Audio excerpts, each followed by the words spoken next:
I think that in phenomenology, you have a corresponding epistemology. Husserl was, in his logical investigation, in his earlier texts, he kind of was, a foundational about knowledge, that we come to having certain knowledge by having a foundation and building up from that. Descartes was that as well, and of course, as the founder of phenomenology, Husserl, he basically, put experience as that foundation. Experience, perception, depending on how you want to phrase it, but it's about the phenomena, the things themselves, to the things themselves, he says. In this video, I don't really want to go deep into his epistemology. It is my plan soon to go deeper into the logical investigation, or the logische Untersuchungen, more than I have previously. It's my plan to do that soon. But in this video, I want to talk about how one looks at the structure of knowledge and justification.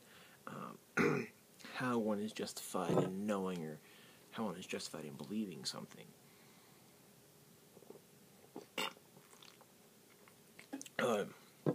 Basically,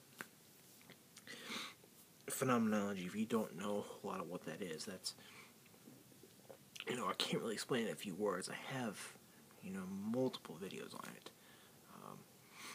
which I have playlists where I put all of them. It's called the Phenomenology playlist,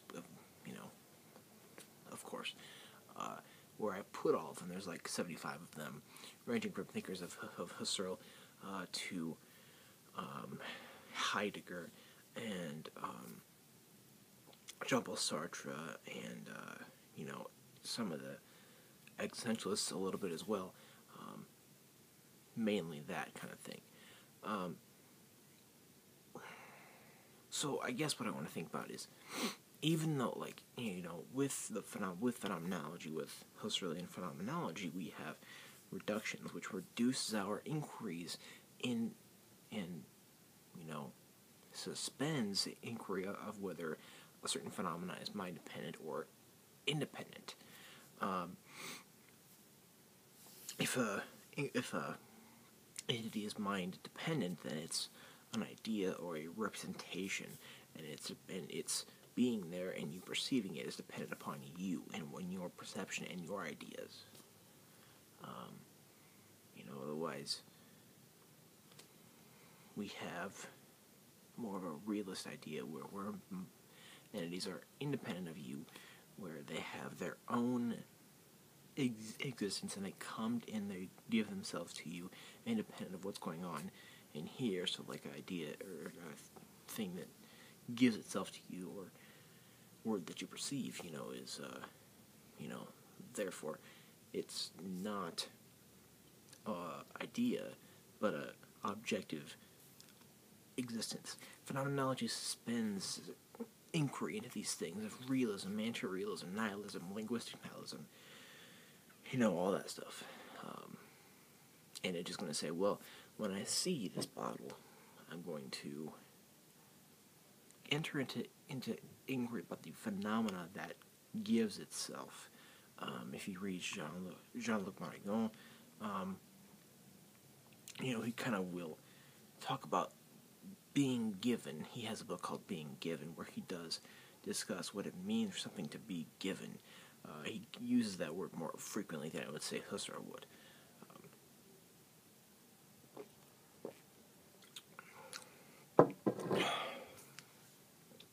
Anyway, so even though we have suspended this inquiry via the various reductions and brackets and the epoche, we still have an issue of epistemology as to how we're going to come to know a certain thing, because regardless if we're a realist or an idealist or a phenomenologist, we are We have a world in which to know things. We have a world in which to discover and to know about. We have a world, well, in the phenomenologist lens, we have a world of phenomena, of things in themselves, not in the Kantian sense, but in the Husserlian sense, where it's about the phenomena, not about some noumena that's beyond it, a la Kant, but more, this is one phenomena in this world of phenomena that gives itself to us as well as others, and we have potentiality to know about these things. So, given that we have the potentiality to know things and to be justified in beliefs about these things, we can fast forward in the history of epistemology, or pretty much in the 20th century analytic philosophy. We can fast forward to the contemporary debate, following Edmund Gettier, and ask, well, are we going to be a foundationalist or a coherentist about knowledge? We could be a infinitist, which comes from the epistemic regress problem, which is that we have a belief, and we have to be justified on this belief. So we have a meta-belief which justifies it. So how are we justified in that first belief? We have to have a meta-belief which justifies the meta-belief. So we have to justify the meta-belief. So we create a meta-belief and keep going back and back and back. An infinitist would be okay with this. A foundationalist or a coherentist is not. That is the regress problem. So, personally, I would either go with a foundationalist or a coherentist about knowledge. If you backtrack to logical positivism, if you're Otto Neurath, for instance, we can be a coherentist about meaning and truth and knowledge and verification. We can do that whole thing, because for the positivists, verification conditions equals meaning conditions equals justification conditions, which is truth conditions. But that's another matter. A foundationalist has a basic belief which is in no need of justification. It justifies itself. And we build upon those basic beliefs to have, we can have a horizontal line of basic beliefs which are justified in themselves or in relation to other basic beliefs. That's something that Keith Lehrer said, who is a contemporary epistemologist. We can build upon that of non-basic beliefs that do need justification, and the basic beliefs are the founding stones, the building blocks of knowledge. If you read Descartes' Meditations, that's a modern philosophy example of that. And then we can be coherentists about knowledge and say, no, we can't have basic beliefs, but we have a coherent system of beliefs where all of the beliefs stand in coherent epistemic relations with each other and dovetail. If you read contemporary epistemologist Lawrence Bonjour, he had a book of 1986 or something like that where he was a coherentist, then later turned foundationalist in his work with Ernest Sosa as well as others.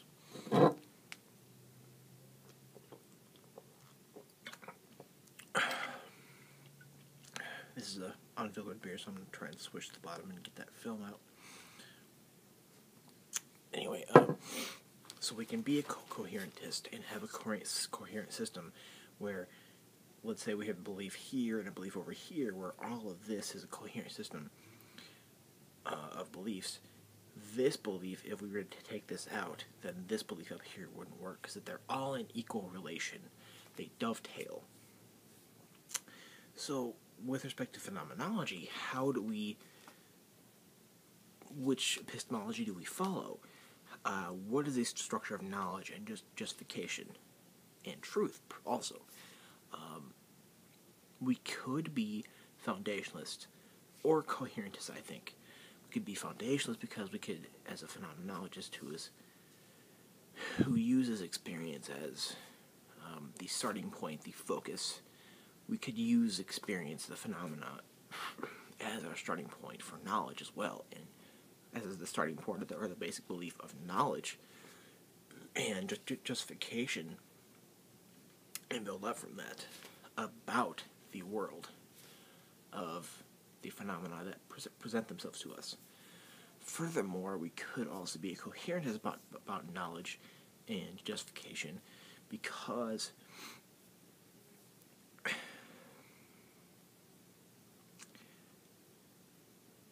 Alvin Plantinga, in Religious Belief Without Evidence, said, we don't violate a epistemic duty unless we believe something that doesn't, if we believe something that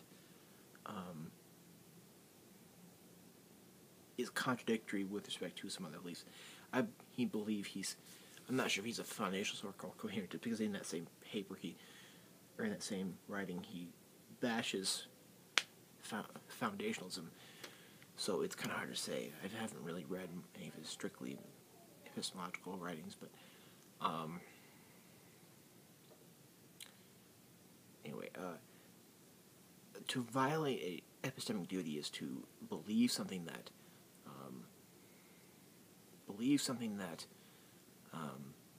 doesn't work with all the other beliefs within your, what he calls a noetic structure, which is your structure of beliefs. If you believe something that conflicts with all the rest of those, then you are violating your epistemic duty. So we could be coherentist, which is what I would call coherentist, and say, well, we could just say, well, the only thing that would violate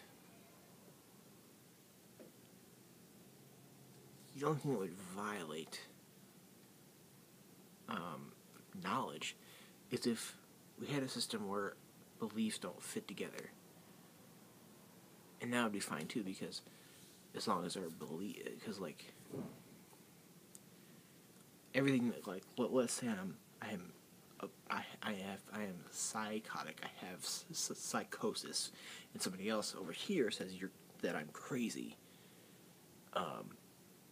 But I have a system of beliefs based on phenomena that have presented them to me. So let's say I'm a schizo and I have like crazy hallucinations or whatever like that, and I have these little dream schizo moments, which cause me to believe things within my noetic structure, but everything within my coherent system fits together, and I have a coherent system of beliefs, and nothing is contradictory. Everything is consistent, and everything is coherent.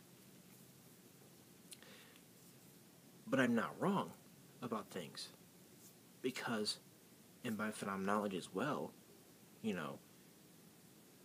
even though I'm a schizo and I'm psychologically abnormal, those things present themselves to me as a phenomenon, just like anything else. So it's, it could be a lot of things. So anyway, this is a big thing. So I'm curious about what you think. In my opinion, I'm not really sure about what I think about this whole epistemological divide between foundationalism and coherentism. I think I'm a foundationalist, but then I make a relapse or whatever, so I'm not really sure. I think if you abide by the strand of philosophy called phenomenology, then you could go either way.